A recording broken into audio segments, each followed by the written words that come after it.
And we do need to fix this healthcare system. It's busted. And the number one thing that people are concerned about is they're worried that they can't afford their health care anymore. And the promise of the federal legislation was supposed to be they're going to make it more affordable. They're going to spend more money on health care in the federal budget, not less. Our premiums are going to go up, not down. They're going to have the federal government making health care decisions. My goodness, unless you're a Guantanamo detainee, they can't even get us in a reasonable time a vaccine for the H1N1 virus. How are they going to manage our health care?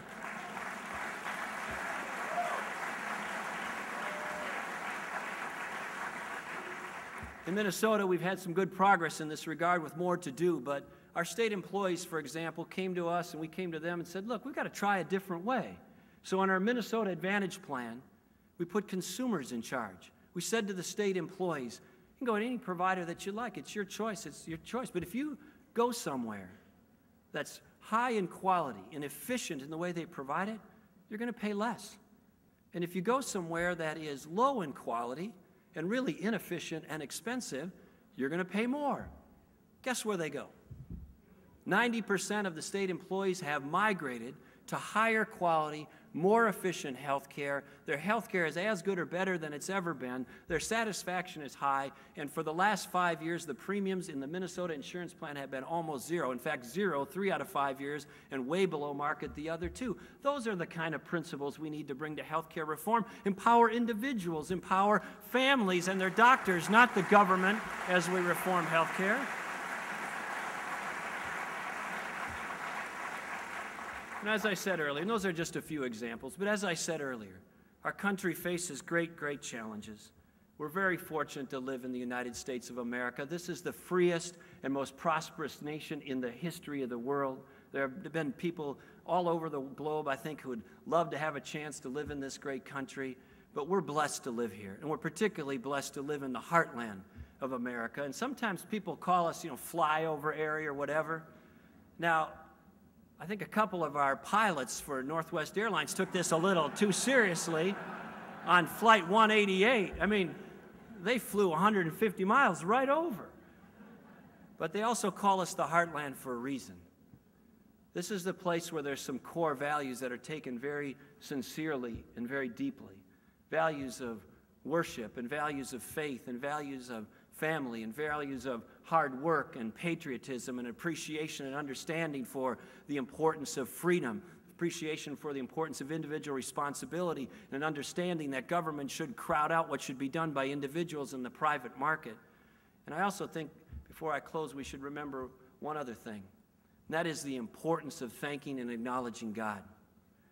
Now, there are some folks who say, oh, Pawlenty, don't bring that up. It's provocative, it's politically incorrect, or whatever. Hogwash. Hogwash. This is in the founding documents of our nation. It's in the founding documents of Iowa. It's in the founding documents of Minnesota.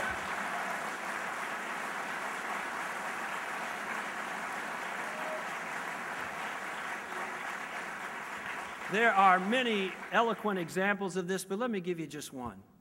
In the preamble to the Minnesota Constitution, in the very first paragraph, in the very first sentence, it says this: we, the people of Minnesota, grateful to God for our civil and religious liberties.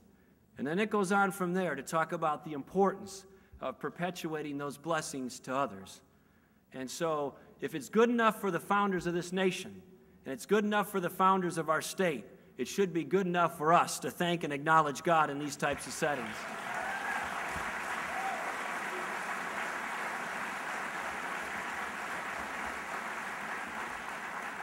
I'd like to just close with a story that's been told about Michael Jordan, perhaps the greatest basketball player ever to play the game. But I said that in Cleveland not long ago, and there were some LeBron James fans there that got a little upset. I got booed, I think. But as the story goes, Michael Jordan, of course, scored a lot very often. But in one home game in Chicago one night, he scored 56 points by himself.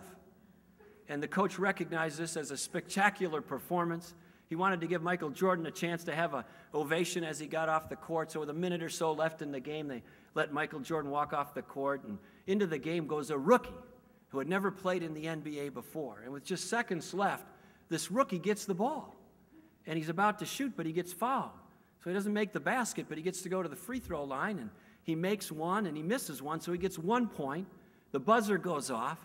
Everybody goes into the locker room, and the press, of course, is hovering around Michael Jordan and this spectacular 56-point performance that he had.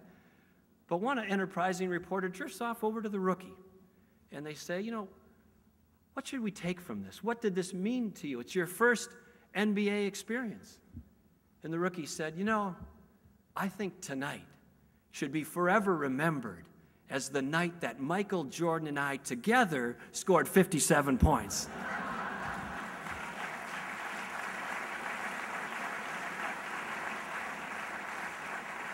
I share that with you because as a party, at least in places like Iowa, and at least in places like Minnesota, we don't have a big enough party to be throwing people overboard. So we're going to have our debates about what the platform looks like. We're going to have our primaries and caucuses about who our candidates should be, and that's a healthy process, and they should be hard-fought and hopefully true and fair.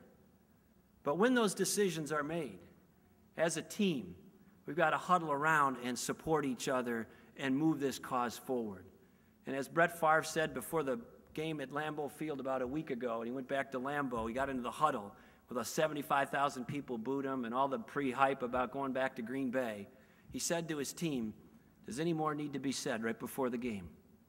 And they knew what needed to be done, one of the players said. It was silent in the huddle. Nobody had to respond. They said, we knew what was at stake, and we knew what needed to be done.